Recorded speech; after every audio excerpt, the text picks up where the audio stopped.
All right, so most people know that their social security number is the key to their identity. Security experts advise protecting it at all costs to prevent identity theft. At all costs, but Consumer Watch reporter Julie Watts explains one state agency is putting millions of social security numbers at risk, despite state laws intended to protect them.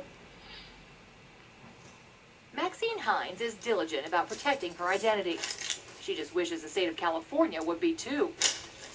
Hines recently filed her first unemployment claim and couldn't believe what was printed on every page mailed back to her by the EDD. I was astounded to see that my Social Security number on all those documents.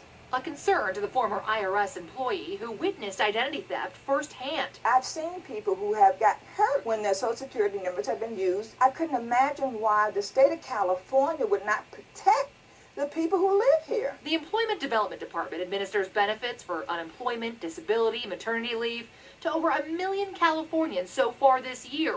And when Maxine called to complain that the agency was putting all of them at risk, she kind of laughed a bit and she said, yeah, a lot of people complain. I'm surprised. The Federal Trade Commission's David Newman says most state and federal agencies stopped printing full Social Security numbers nearly a decade ago. Anything that's coming from a state agency is likely to be a signal to an ID thief that there might be something useful inside, and if it turns out that there really is something useful inside, then your Social Security number's been compromised. In fact, several states, including California, have laws that prohibit printing a Social Security number on any materials that are mailed.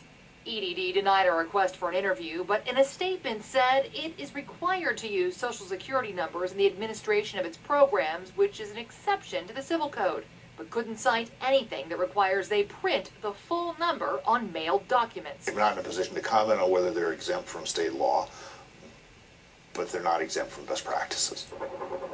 For now, Maxine has come up with some best practices of her own, scratching out her social on every page and hoping the EDD does the same soon. I think the state of California should correct that immediately.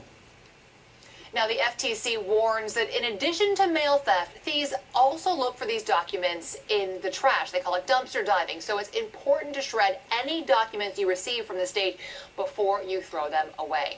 Now, even though the EDD claims they have to print the full Social Security numbers, they now say they are reviewing their options. So good news. Hope so, Yeah, we're definitely going to be sending this to lawmakers and hoping that somebody will take some action here. Make a change. Yeah. All right. Good job, Julie. Thanks.